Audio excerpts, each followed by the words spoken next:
Aujourd'hui, c'est mon mariage. Je suis là, en blanc, au milieu. Vous ne pouvez pas me rater. Je suis une petite Coréenne qui va épouser un Français. Je suis toute souriante, comme toujours. Mais franchement, à ce moment-là, j'ai un doute. C'est quoi cette histoire de doute? Parce que tout le monde est là. Regarde, il y a les enfants de Tati Marguerite. Il y a tonton Richard et son fils, on ne le voit quasiment jamais. Et puis il y a elle que je ne sais pas qui c'est. Enfin bref, tu crois vraiment que c'est le moment pour avoir un doute? Bah si Doudou réfléchit, je suis à 10 000 km de chez moi. Est-ce qu'on n'est pas trop différents? Tu crois que ça va marcher, notre histoire? Écoute, on ne doit pas être les premiers à se marier en venant de pays, de cultures tellement différentes. Mais oui, mais ça va pas être facile. Alors, d'une part, on a commandé un super dessert, ça serait vraiment dommage de gâcher. Et d'autre part, tu en as rencontré des couples comme nous. Souviens-toi, ça existe. C'est vrai, c'est possible. Mais c'est aussi vrai que ce n'est pas si simple. Il paraît que l'amour est un oiseau rebelle. Mais est-il capable de franchir toutes les frontières? Voici mon histoire, l'histoire d'une Coréenne qui voulait épouser un Français. Pour dire oui, il me fallait quelques certitudes. Alors, j'ai voulu rencontrer des familles qui ont tenté l'aventure de l'amour international comme moi. Après, à l'époque, j'avais 25 ans, alors j'ai pas forcément non plus réfléchi à... Des Coréens, 해볼까? 지금? 고분고분하고. et surtout des Coréennes et des Françaises.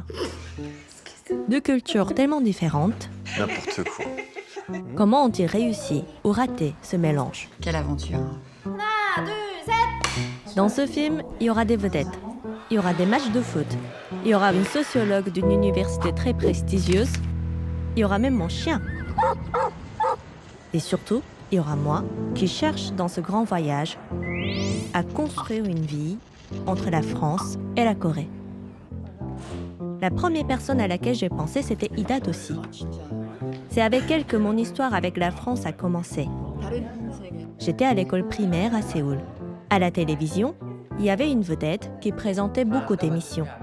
C'était grâce à elle que j'ai appris l'existence de ce pays qu'on appelle la France. Voici l'étrangère la plus célèbre de Corée. Ça fait longtemps qu'elle vit dans notre pays, n'est-ce pas? Voici Ida Dossi. Ida est arrivée en Corée du Sud comme étudiante. Elle ne devait rester que quelques mois, mais elle est tombée amoureuse d'un Coréen. Elle n'a jamais quitté mon pays. À l'âge de 23 ans, elle fait sa première apparition à la télévision coréenne. Elle a tout de suite séduit le public. Depuis, elle présente de nombreuses émissions, que ce soit culturelles ou même téléachat. En Corée, une vedette doit savoir tout faire. J'ai été, en fait, l'une des premières, on va dire, femmes mariée à un Coréen à apparaître. Je représentais, en quelque sorte, un petit peu peut-être, ces nouveaux couples, cette Corée un tant soit peu multiculturelle. C'était les balbutiements à l'époque. Hein. Et voilà peut-être pourquoi aussi j'ai eu autant de succès médiatique. Théophile, mets-toi près de moi, regarde, on nous voit. Tu crois que ça va rendre? Oh oui, ça rend bien, on voit bien. Je suis désolée. Oh, mais ça fait des souvenirs. Je te dis, quand tu seras grand, t'aimeras bien. Puis voilà. Théophile, le plus jeune fils d'Ida, a aujourd'hui 16 ans. Lui aussi, j'ai l'impression de le connaître depuis toujours. Avec son grand frère, ils étaient probablement les deux enfants métis les plus populaires de Corée. Ils apparaissaient très souvent avec leur mère à la télévision. Oui, 그죠? 너무 신기하죠, 그 모양. Les enfants ont été relativement médiatisés. Les Coréens les adorent, ils les ont vus grandir. Eugène, il a été médiatisé in utero quand même. Donc, Et les bébés étaient largement désirés, j'en voulais. Je souhaitais qu'une chose, c'est que ce soit des garçons, parce que j'ai vécu au sein d'une famille très traditionnelle, donc évidemment, je savais bien qu'ils souhaitaient avoir des fils, donc j'en ai eu 2.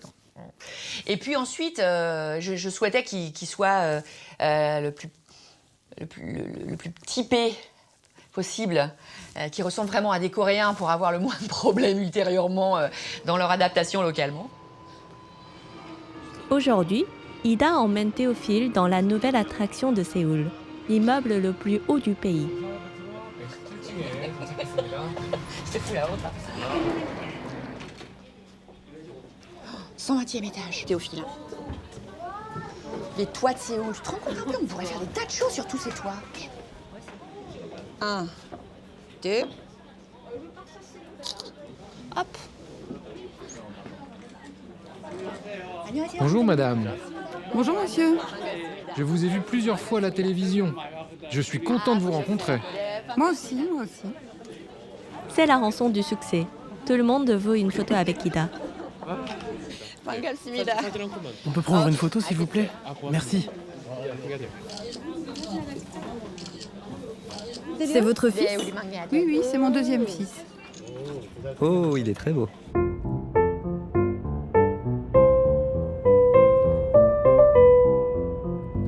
Entre deux rendez-vous, j'en ai profité pour poser une question un peu plus personnelle à Ida.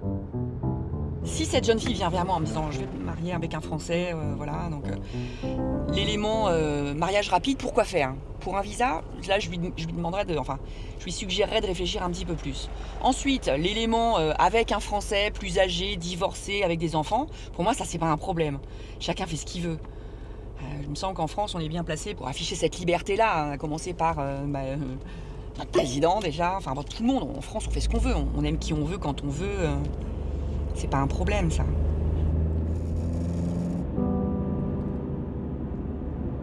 L'histoire d'Ida Dossi a une face B, tout aussi incroyable que la face A.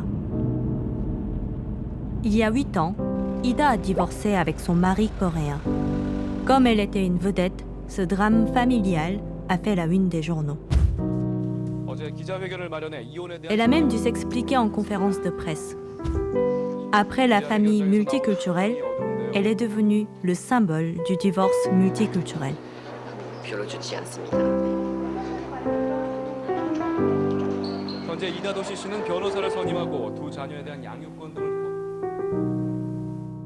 Mes enfants n'ont pas revu leur papa depuis 8 ans. Donc juin 2010, les enfants ont vu leur papa 2 fois à 15 jours d'intervalle, comme initialement prévu, puis plus, jamais.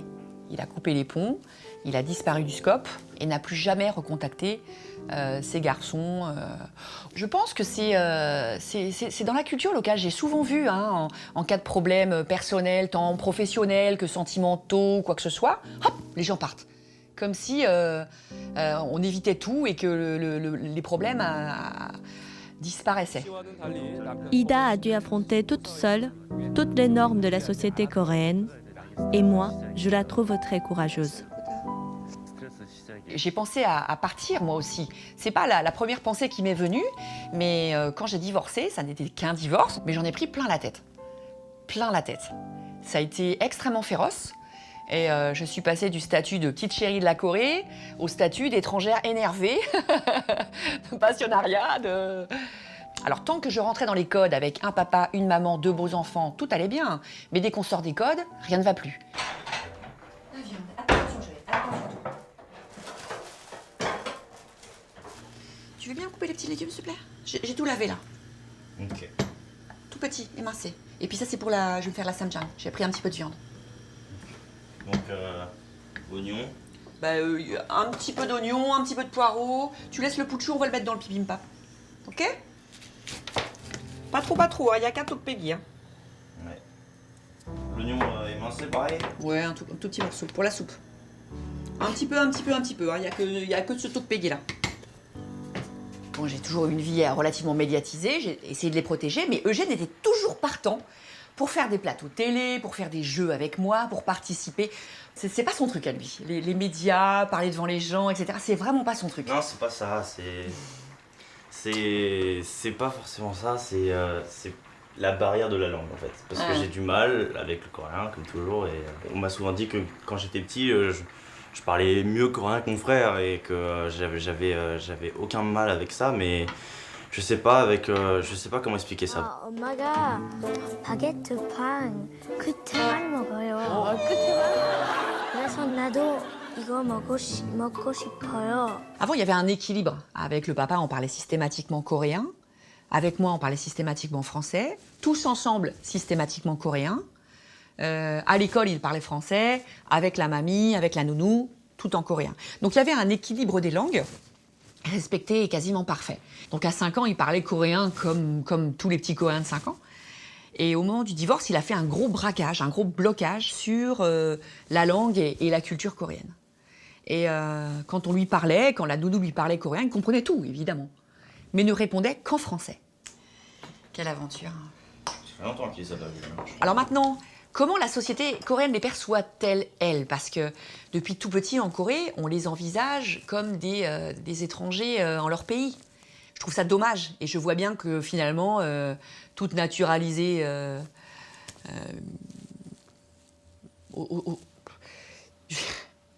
Je reste comme l'huile sur l'eau, finalement, vous comprenez? Allô? Ah, c'est toi? Ah oui, c'est moi. Alors, elle est sympa, Ida aussi? Tu l'as vue, elle t'a dit quoi? Elle t'a rassuré? Eh ben... Bon, bah, tu vois, c'est possible, hein. Son mariage à elle, ça s'est bien passé, non? Oui, enfin, c'est pas si simple. Bon, je suis content. Si t'es rassuré, je suis content, c'est parfait. Attends, Doudou, écoute-moi. Dans ton pays, tout est simple. Quoi? Et dans le mien, on est un cas un peu désespéré. Je n'ai même pas dit à mes parents que je fréquente un Français. Mais on se marie dans 6 mois. Oui, je sais. Tu n'as qu'à leur dire qu'on est un couple normal. On est banal aujourd'hui.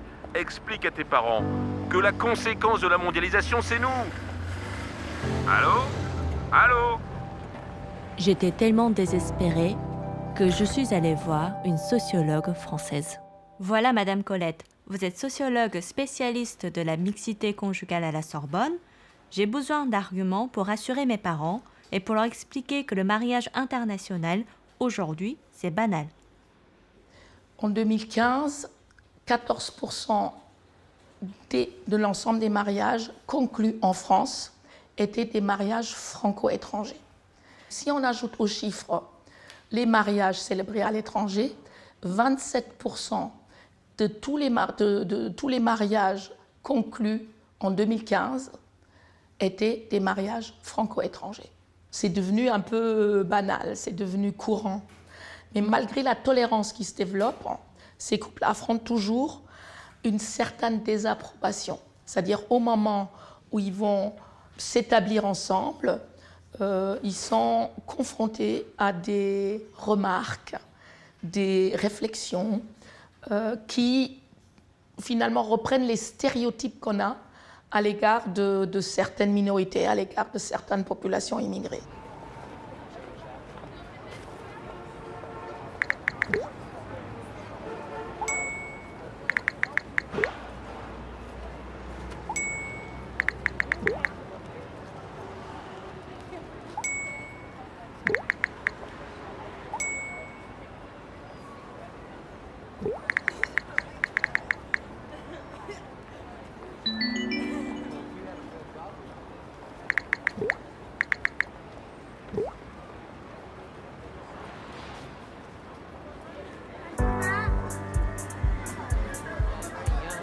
Les différences culturelles, ça rend tout plus compliqué en cas de crise, en cas de divorce.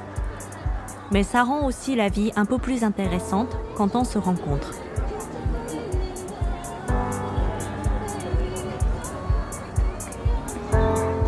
Dans le quartier des universités à Séoul, le soir, on croise désormais beaucoup de jeunes couples mixtes, comme Maeva et Kijun.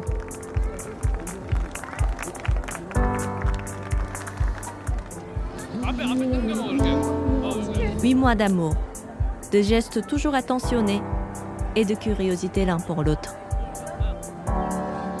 Ce genre de dynamique en Corée, c'est vrai qu'en France, j'ai du mal à la trouver, à part peut-être aux Champs-Élysées, mais c'est pas vraiment cette ambiance-là. Et c'est pour ça, c'est une des raisons d'ailleurs pour ça que j'aime beaucoup la Corée, que je suis venue ici. C'est que c'est très dynamique, il y a énormément de jeunes, comme vous voyez.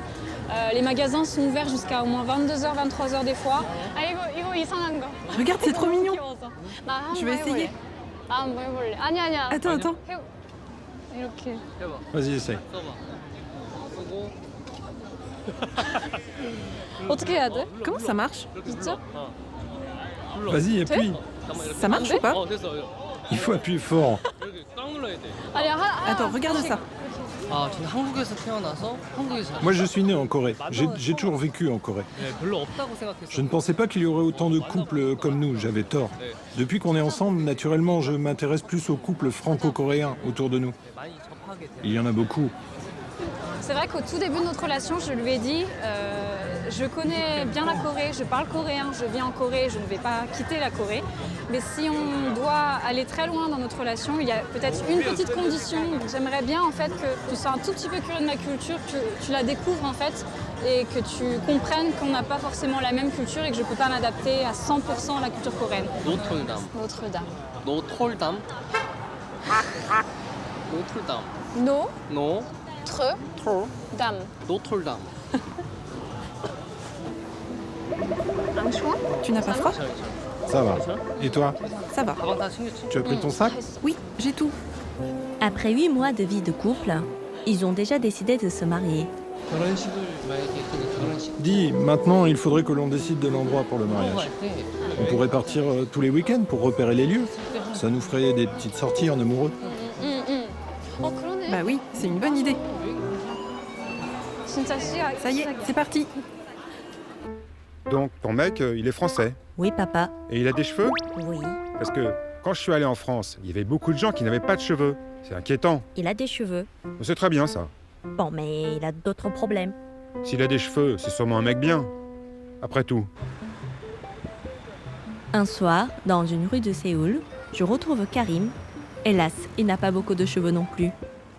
Tous les vendredis soirs, il va rechercher sa fille qui fréquente le lycée français de Séoul.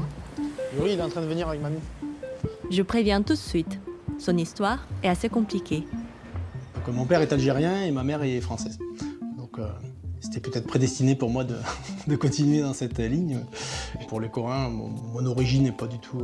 enfin, mon origine algérienne n'est pas du tout relevée, ni... il n'y a pas de sujet.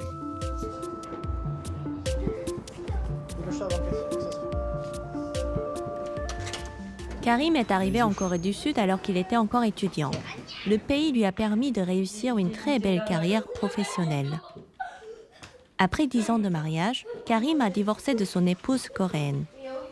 Marina, sa nouvelle compagne, est d'origine coréenne, mais elle vient du Kyrgyzstan. Elle a une fille de son côté, Elena.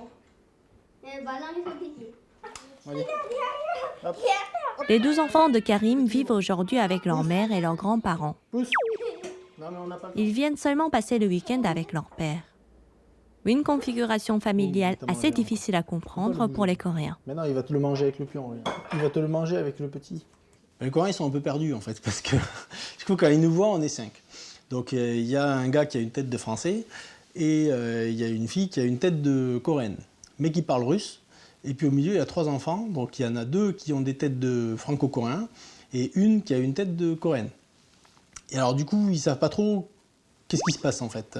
Ils se disent, bon, alors, il y a 2 enfants qui sont mixtes, donc ça doit être leurs enfants. Mais la 3e, elle n'est pas mixte. Alors, d'où elle sort? Est-ce que c'est leur fille ou pas? Alors, du coup, des fois, ils nous demandent à nous directement. Ils nous disent, bah alors, c'est qui? Bon, ça fait un peu bizarre que des gens qu'on ne connaît pas, qu'on croise dans la rue ou au parc, viennent nous voir pour nous poser des questions, savoir ce qui se passe dans notre famille. Mais bon, c'est quand même assez coréen dans la façon de faire, donc ça ne nous choque plus vraiment. Ou alors, des fois, ils demandent directement aux enfants, en douce, en disant, mais c'est ton papa, c'est ta maman, c'est qui, en fait? Allez, concours de danse. Non.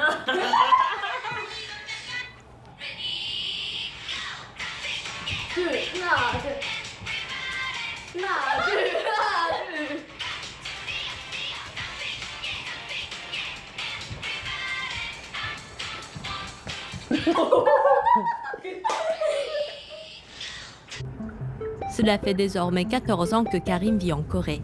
C'est donc un pays qu'il connaît bien. Mais ce sont les différences culturelles qui ont entraîné son divorce. Aujourd'hui, je vais dormir chez toi? Oui. Non. Si.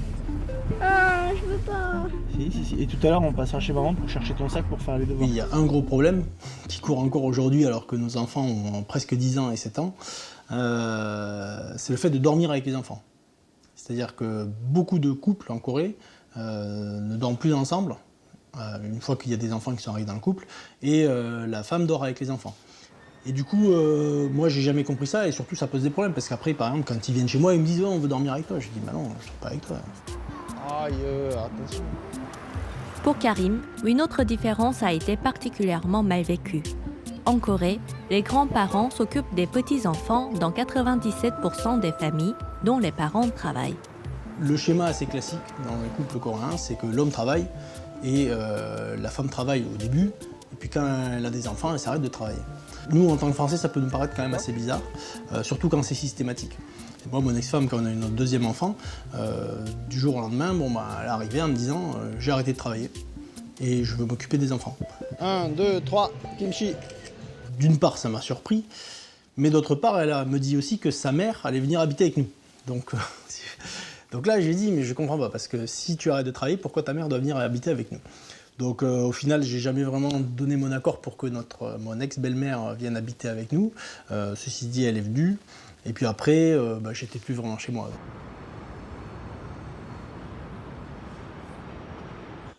Bon, devoir. Dana, Elena, devoir. Dana, tu viens ici et t'apprends la poésie. Dépêche-toi. Aujourd'hui divorcé, Karim a décidé de rentrer en France avec sa nouvelle compagne. Yuri, tu fais tes devoirs. Pour Elena, la fille de Marina, il est donc urgent d'apprendre le français. C'est quoi ça, Yuri, Elena? Les yeux. Les yeux.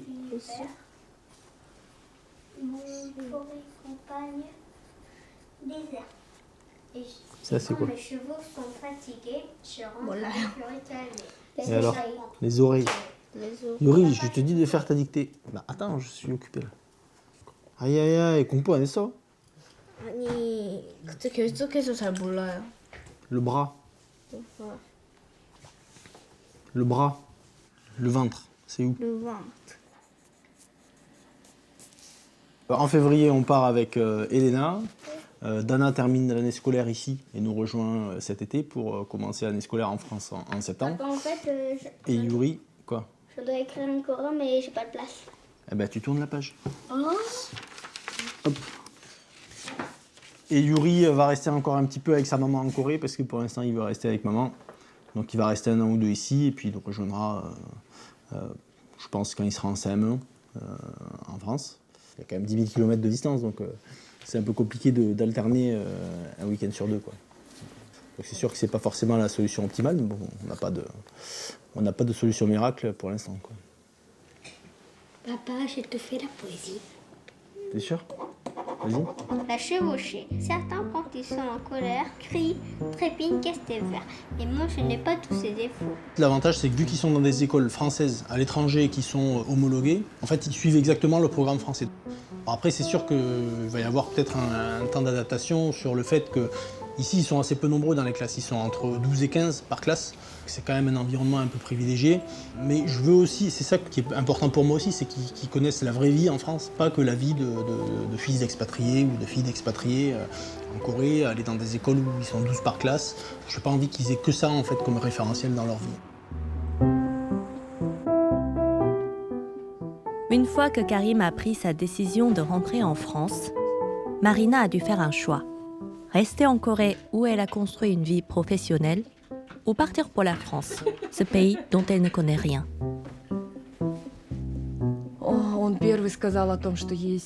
Karim m'a d'abord dit qu'il y avait l'opportunité d'aller en France. Il m'a demandé si je voulais venir avec lui ou pas. Pour être honnête, je n'ai pas eu trop de doutes avant de dire oui. Tu sais, en Russie, nous appelons ça la femme de décabriste. Karim connaît cette expression. Ce sont des femmes, des révolutionnaires décabristes qui ont suivi leur mari jusqu'au camp de concentration en Sibérie. Donc, où que ton mari aille, il faut que tu le suives et le soutiennes. Hop là. Look is good. Au départ, quand j'ai expliqué ça à ma fille, elle s'est mise à pleurer. Elle a dit « Oh non, j'adore la Corée. Comment je vais vivre sans Corée ?» Je ne sais pas si elle comprend tout, mais je lui ai bien expliqué la situation. Finalement, elle est d'accord avec moi. Et elle a compris que c'est important de rester avec sa famille. Et si sa famille va en France, ça veut dire qu'elle aussi doit venir en France.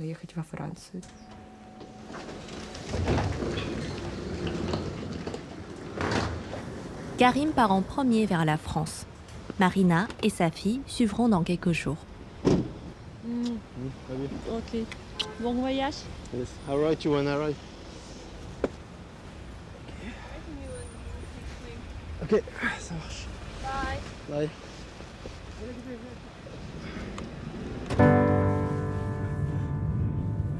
Let's go. J'avais vraiment envie de retrouver la France, avec les Français qui râlent, qui sont contents, pas contents, on sait jamais trop, mais j'étais plutôt... en tout cas, je suis plutôt optimiste, même si je sais que ça va être compliqué au niveau des démarches administratives pour les visas de Marina, l'école des enfants, mais dans l'ensemble, je ne m'inquiète pas plus que ça. Tous mes amis qui sont mariés avec des couples franco-coréens qui ne sont pas en Corée fonctionnent très très bien. Et je pense que c'est beaucoup lié au fait que le mari ou la femme coréenne qui est à l'étranger n'a pas toute la pression de la société coréenne, de la famille, etc. sur les épaules, ce qui enlève beaucoup de sources de problèmes. En l'occurrence, si j'avais vécu en France, mon ex-belle-mère serait sûrement pas venue habiter avec nous.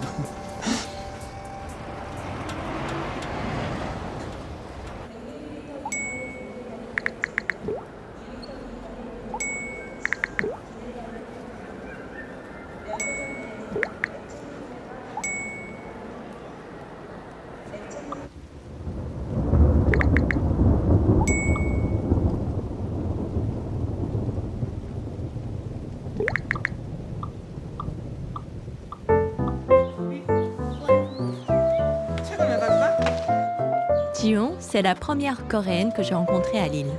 Elle est mariée avec un Français, ils ont vécu à Séoul, puis au Brésil pendant 5 ans. Son fils Matteo est né là-bas. Il a 3 langues, 3 cultures, 3 nationalités. Mais quand il joue au foot, c'est le maillot brésilien qu'il porte sur le dos. Matteo, choisis un copain. Choisis un. Si tu ne connais pas, tu peux venir nous taper sur la tête. Pas toucher. Non, non, tu ne pas. Matteo, à toi. Arthur.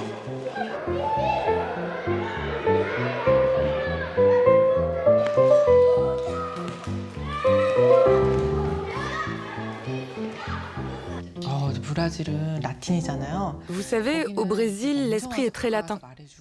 Là-bas, on s'adresse plus facilement à la parole. Les gens sont bienveillants envers les enfants. D'ailleurs, les gens sont curieux avec les Asiatiques. Ils ont envie de nous connaître. Ils nous invitent facilement chez eux. Dès que je dis un mot en portugais, on me disait « Oh, c'est génial !» Par contre, à Lille, c'est différent. C'est vraiment pas comme à Paris. Déjà, il y a très peu de Coréens. Et d'un certain point de vue, ici les gens sont, je ne dirais pas fermés, mais distants. Ça m'a pris beaucoup de temps avant de me faire des amis. Il a quel âge? Il a déjà commencé? 5 ans. Tu as déjà commencé le football? L'année dernière même? Ah, baby foot. Ils peuvent les mettre à 4 ans, 4 ans et demi. Oui. Ils ne sont pas licenciés. Mon fils Matteo, il a son première année. Première année, lui. Première, lui. Ah. Il va s'améliorer vite. Ça va aller vite. Oui. Il adore le foot. Ouais. Wow. Merci Matteo. 잘해. Comme la France était championne l'année dernière pendant la Coupe du Monde, Matteo ne savait pas trop quelle équipe soutenir. Brésil, Corée ou France. Finalement, au moment de la finale, il s'est dit « Eh ben, j'en sais rien, je suis français. »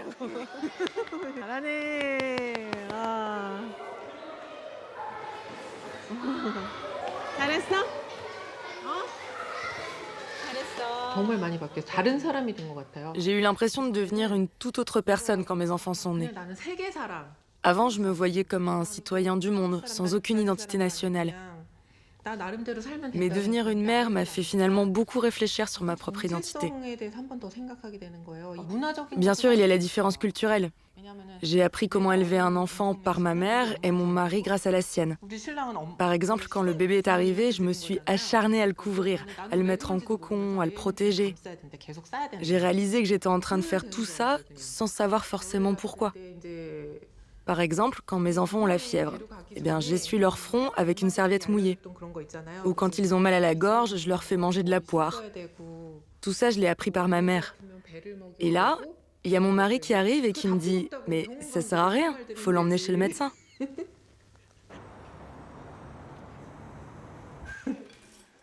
Dans la maison lilloise de Jion, on voit souvent des invités du monde entier qui viennent lui rendre visite. Comme ce couple brésilio-coréen qu'elle loge pendant quelques jours. Ça a l'air bien. Hein. Ça fait longtemps, j'ai pas mangé du riz brésilienne.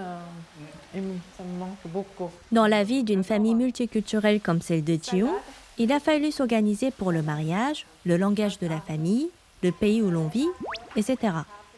Mais c'est aussi la vie de tous les jours qu'il faut inventer.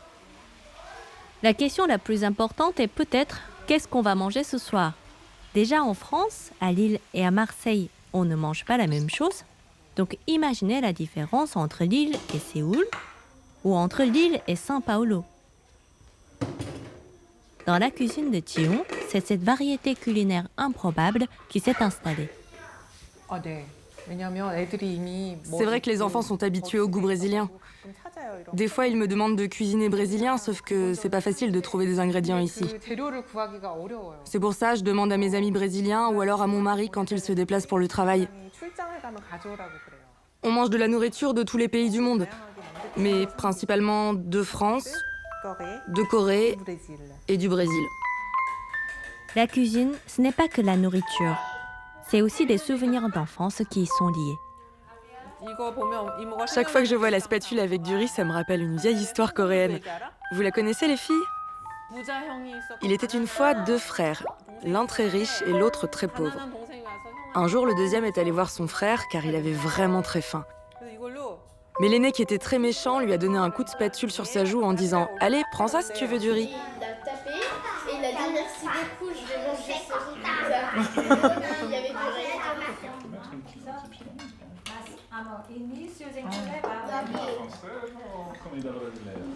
Comida coréenne.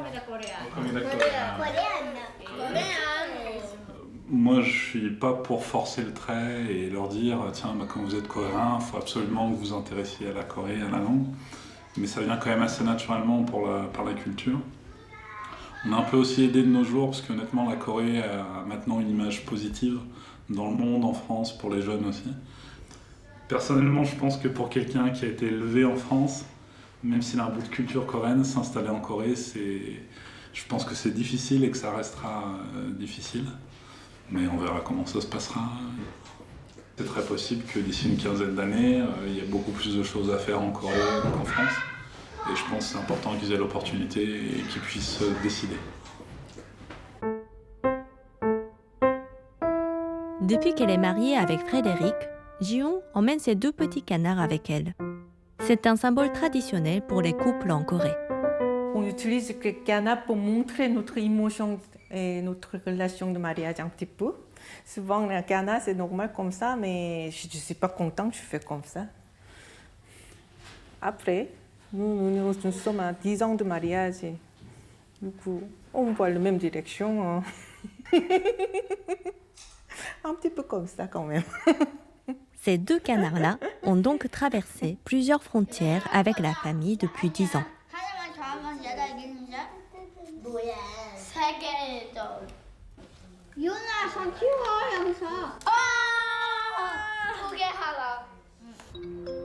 Bon, il y a un petit détail dont j'ai un peu oublié de parler jusque-là. Mon fiancé vit avec deux petits-enfants dont il a la garde. Ces deux crapules-là, ça n'a pas été difficile de les aimer. Minjo, comment on dit belle-mère en coréen? Bah oui, on t'appelle comment? En Corée, il y a un nom spécifique pour chaque membre du registre de la famille. On ne dit pas simplement oncle ou tonton, on dit le grand frère de mon père, Pekpu, le petit frère de mon père, Sukpu, le frère de ma mère, Wesuk. Mais on n'a aucun mot pour dire belle-mère. Ça en dit beaucoup sur mon pays. Bon d'accord, mais on t'appelle comment? Appelle-moi Minjo. Ils sont donc scolarisés à l'école de Lambersart dans le nord de la France. Ils sont hélas les seuls d'origine coréenne. Et je suis la seule maman asiatique. Cette différence physique, est-ce que ça peut être traumatisant? J'ai donc refait appel à Madame Colette, la sociologue. Vous avez l'impression que vous, les Asiatiques, sont particulièrement discriminés en France encore? Bon, il y a toujours des petites remarques désagréables, mais ce qui m'inquiète surtout, c'est pour les enfants. Nous avons tous une connaissance de cette diversité de l'humanité et en même temps subsistent tous ces préjugés par rapport aux gens qui ne sont pas dans la norme majoritaire.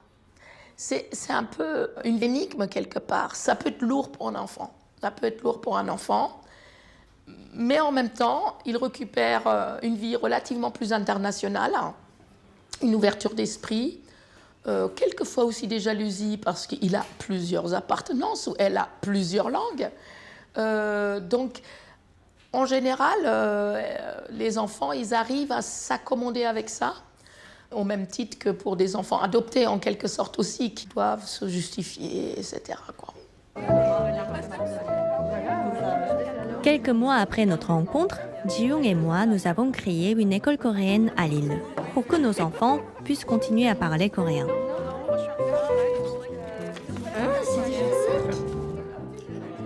À l'ouverture de l'école, Marie-Lie est venue organiser des démonstrations d'artisanat traditionnel coréen. Marie-Lie, pourtant, elle est française.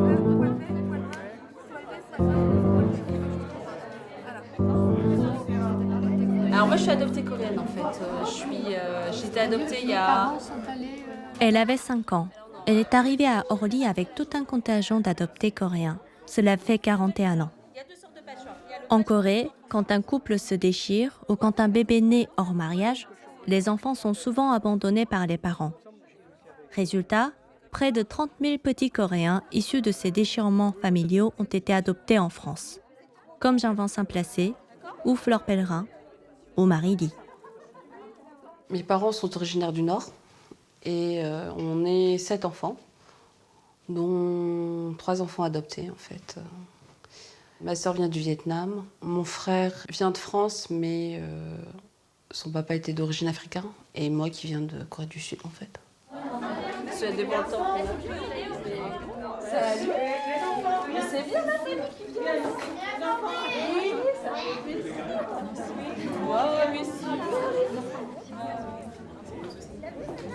Je savais d'où je venais. Bah, disons que tu vois la différence quand même. Quand ta mère est blonde, châtain aux yeux verts et que ton père est brun aux yeux bleus, tu la vois la différence. Tu te vois dans le miroir. Toi, t'as les cheveux noirs et t'as les yeux marrons et bridés, bon. Marie-Lie a épousé Christian et s'est installée dans un petit village de Picardie. En 2014, elle a découvert pour la première fois la Corée. Un voyage pour fêter leurs 20 ans de mariage avec son mari et leurs 2 filles. C'est la soupe traditionnelle qu'on boit chaque année au Nouvel An lunaire. J'aime bien le bleu. Tu vois, c'est des galettes, ouais. Et en fait, quand tu auras bu ta soupe, tu auras un an de plus. Bien, hein? Yolène, sa fille, a aujourd'hui 22 ans. Dans son enfance, cette question de l'identité a souvent été difficile à vivre. Est-ce que ta mère elle a une seule ride?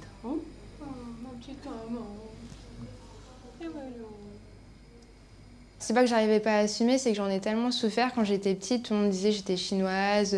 On mettait même sur mes vêtements, parfois on écrivait Bruce Lee, et j'avais ça au lycée. Je voulais être fière de mes origines, mais finalement, j'y arrivais pas parce que tout le monde me regardait comme si j'étais quelqu'un de différente. Et toi, tout ce que tu veux, c'est je suis comme vous, quoi. Je suis française. C'est juste que oui, physiquement, j'ai une différence. C'était compliqué pour nous aussi de t'en parler, enfin, on ne savait pas trop, et puis même tu ne nous en parlais pas, donc nous, on vit dans une culture française, avec des gens français, et du coup, on se laissait aller. C'est juste, peut-être les seuls moments où on se posait des questions, c'est quand les gens nous posaient des questions, finalement. T'es chinoise? Corée du... Ah, Corée du Nord! Mais non, Corée du Nord... Ah!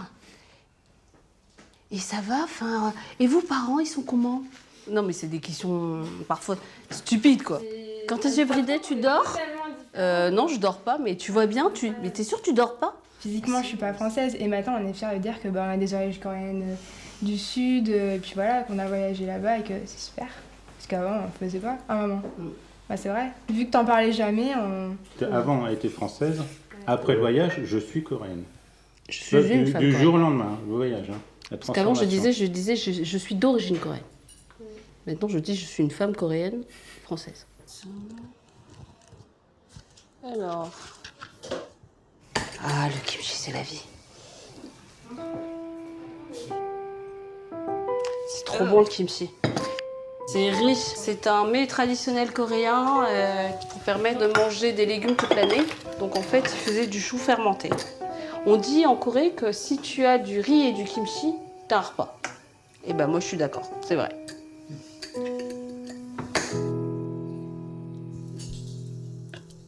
La première fois où on a été en Corée, moi, le premier truc que j'ai fait, c'est quand j'étais dans la rue, quand on rencontrait des gens, à chaque fois, moi, ce qui m'intéressait de savoir, c'était si je ressemblais vraiment aux Coréens. Parce que souvent, on me dit que je ressemble à maman. Je fais oui, bon, on me le dit tout le temps, mais j'y crois sans y croire, en fait. Et là, pour le coup, je me suis dit, là, en Corée, est-ce que je vais vraiment me fondre dans le décor, comme on dit, et vraiment être ressembler aux jeunes filles coréennes? Loulou à table.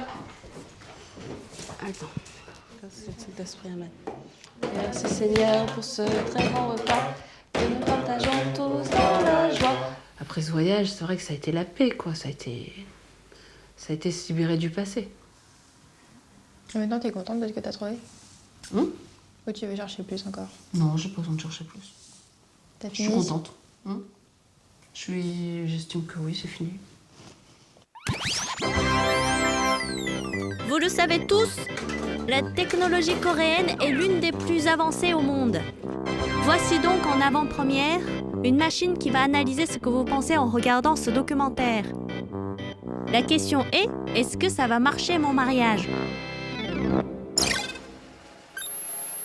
Le mariage? Non mais allô quoi? Ne l'épouse pas, il va te gaver de fromage avant de te quitter.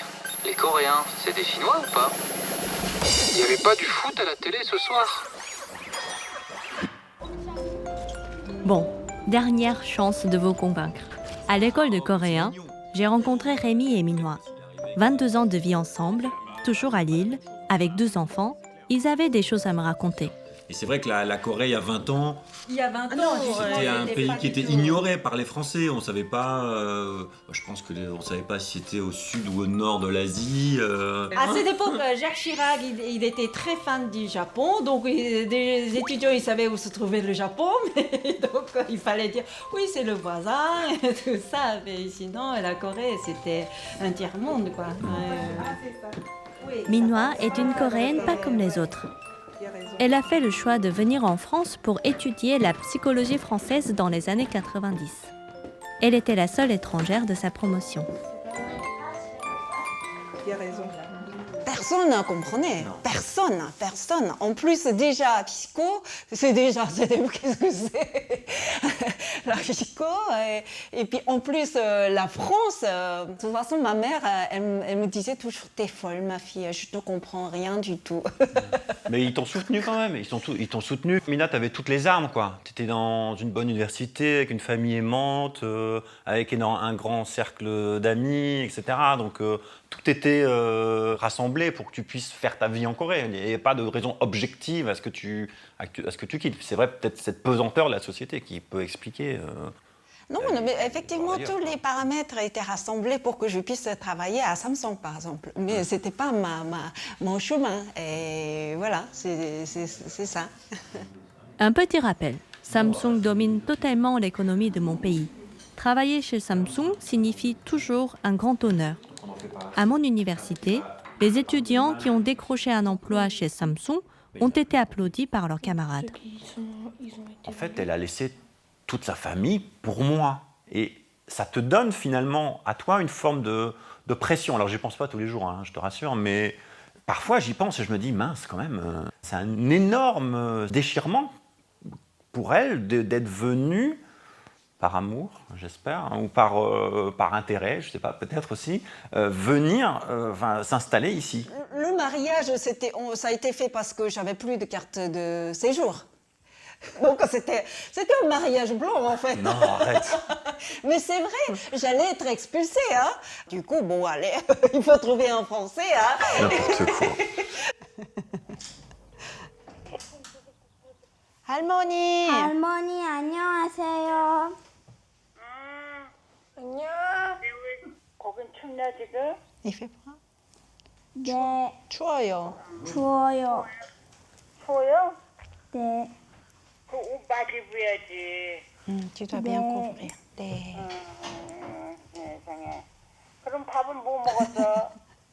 안 먹었어. 안 먹었어요. 밥 안 먹었어? 안 먹었어. 밥 해달라고 그래 빨리. 배고프지? 네, 할머니.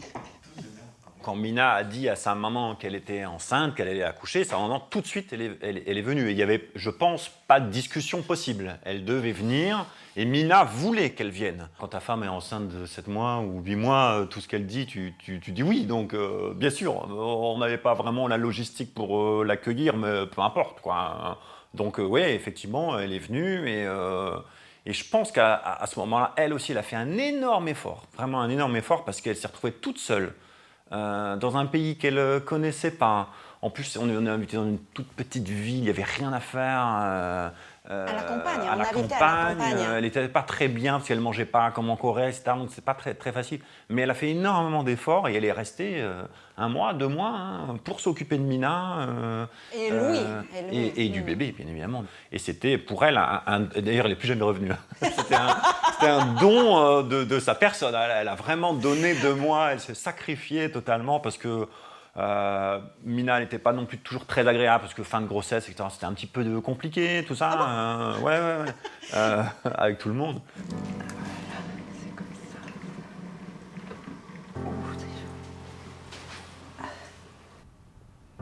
Minhwa, plus française que coréenne, a totalement changé avec l'arrivée des enfants. Tout remonter, en fait, toutes les tripes de ta vie, ton éducation remonte. C'est comme ça que je l'analyse maintenant. Et donc, Mina, qui téléphonait quasiment jamais avant en Corée, elle s'est mise à téléphoner tout le temps en Corée, les copines, les livres, les blogs, les machins, les trucs. Voilà, tout revient. Tout revient dans la maison. Donc, tous les Coréens ont une papon. Hein, donc, la machinerie, elle prenait la poussière chez nous pendant 10 ans. Et là, tout d'un coup, Mina, elle commence à sticker la machine à riz et le riz revient, les dizaines de kilos de riz reviennent dans la maison et de kimchi, tout ça, tout revient. C'était quand même assez violent parfois, surtout au début, quoi. Et j'ai pas compris. Moi, j'ai pas compris. Voilà, mais aussi parce que j'ai pas vécu en Corée, parce que je n'y connais rien à la Corée, quand même.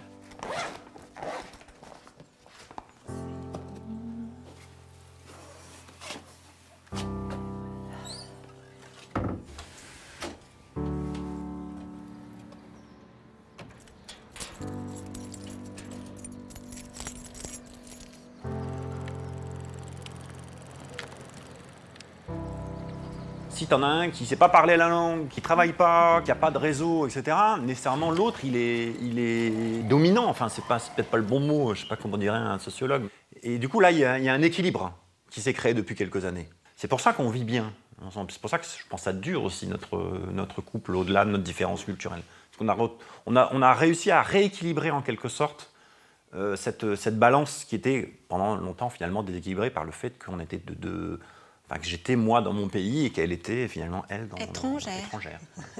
Mais Mina est toujours étrangère. Mina, c'est une question aussi dont on a beaucoup discuté. Mina, elle reste et elle va mourir, je pense, coréenne, quoi. C'est comme ça toute sa vie. Elle sera coréenne toute sa vie. Ce que certains ne peuvent pas comprendre. Minhwa travaille depuis presque 15 ans au centre hospitalier de Lille. Elle est neuropsychologue. Elle reçoit tous les jours des enfants qui ont des problèmes d'apprentissage.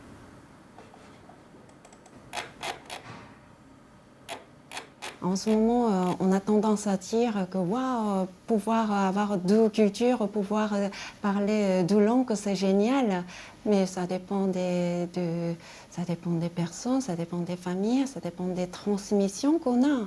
Et effectivement, les enfants, ils ont besoin de stabilité, ils ont besoin de points de repère, ça s'appelle la sécurité. C'est plus les parents qui s'inquiètent énormément, donc il peut y avoir une forme de projection aussi qu'on fait sur nos enfants. Mais en tout cas, moi, ce qui est vraiment important, c'est ça en fait, c'est l'art de vivre la différence de toute façon. Toute la vie, c'est ça. Voilà.